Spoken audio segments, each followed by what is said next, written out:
कानून के परम ज्ञानी बनने वाले अपने उपराष्ट्रपति जगदीप धनखड़ के मन में जरूर लड्डू फूटा होगा, क्योंकि फाइनली सुप्रीम कोर्ट के चीफ जस्टिस बी.आर. गवई ने राष्ट्रपति द्रौपदी मुर्मू के 14 सवालों के जवाब देने का फैसला ले लिया है।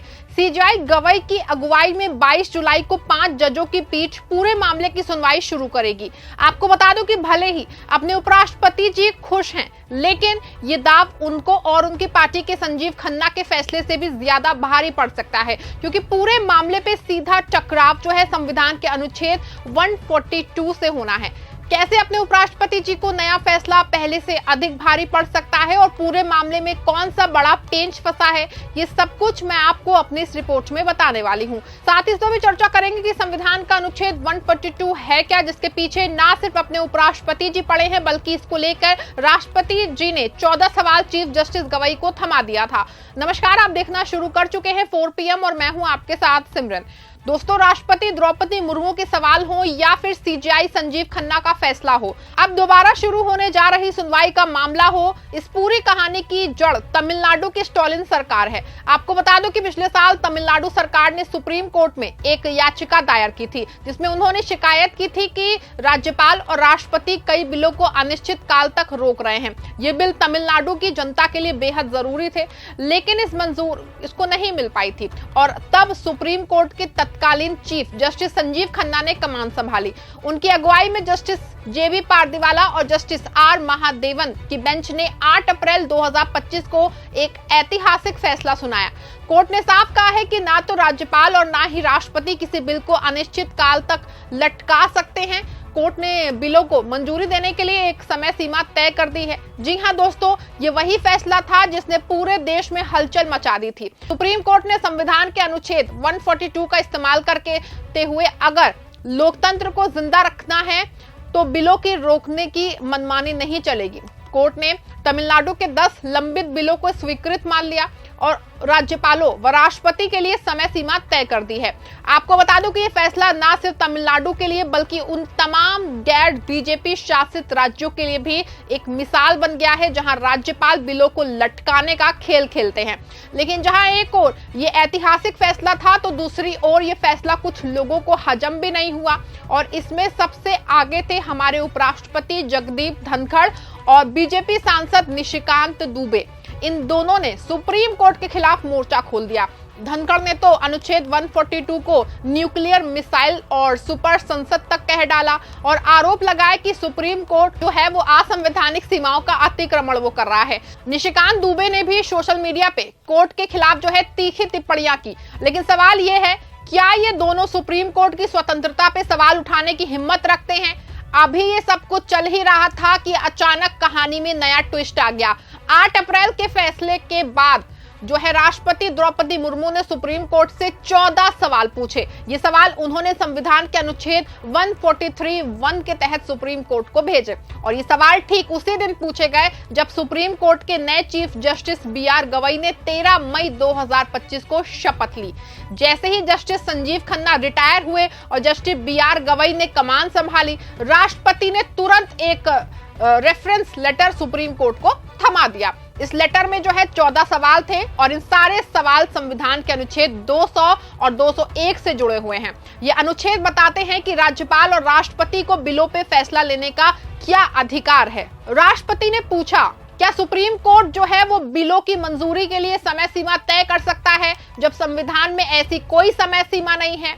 क्या राज्यपाल और राष्ट्रपति मंत्री परिषद की सलाह से बंधे हैं?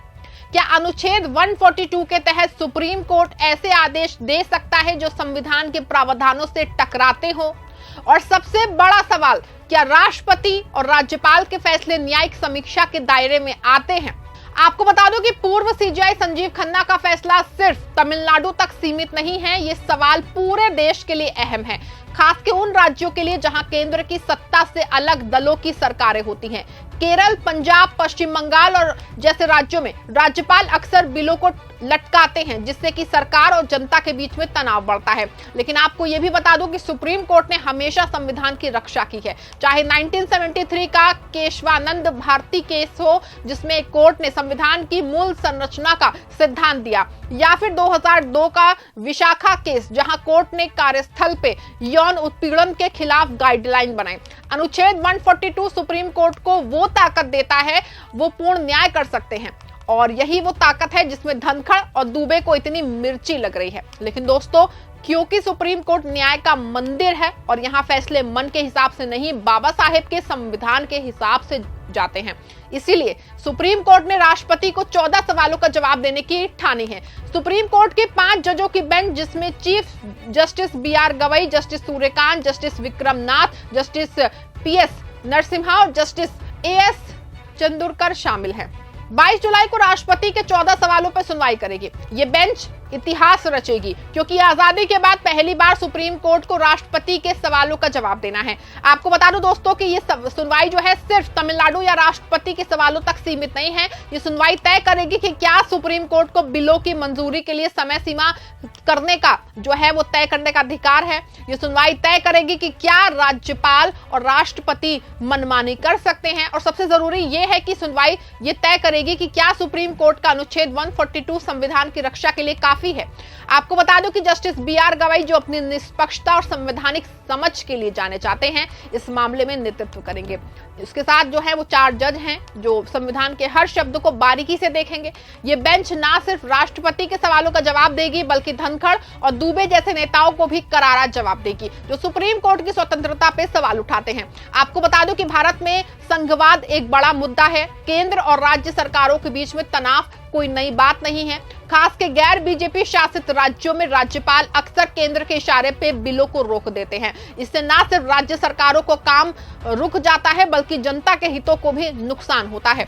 सुप्रीम कोर्ट का फैसला इस खेल को बदल सकता है। अगर कोर्ट कहता है कि समय सीमा तय करना उसका अधिकार है, तो ये उन तमाम राज्यपालों और राष्ट्रपति के लिए एक सबक होगा जो बिलों को लटका के लोकतंत्र का गला घोटते हैं।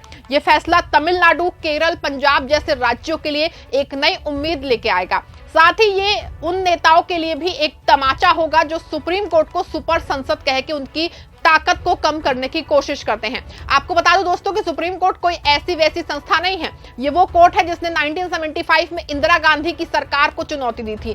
ये वो कोर्ट है जिसने अनुच्छेद 370 पे फैसला सुनाया था, जिसने इलेक्टोरल बॉन्ड को असंवैधानिक बताया था, और ये वही कोर्ट है जो 22 जुलाई को धनखड़ और दुबे जैसे लोगों को आईना दिखाएगा। आपको बता दूं कि अनुच्छेद 142 के तहत सुप्रीम कोर्ट ने कई बार ऐसे फैसले दिए हैं जिन्होंने देश को नई दिशा दी है। 1984 में भोपाल गैस त्रासदी के पीड़ितों को मुआवजा दिलवाने से लेकर 2002 में विशाखा गाइडलाइंस तक सुप्रीम कोर्ट ने हमेशा जनता के हित में ही फैसला लिया है।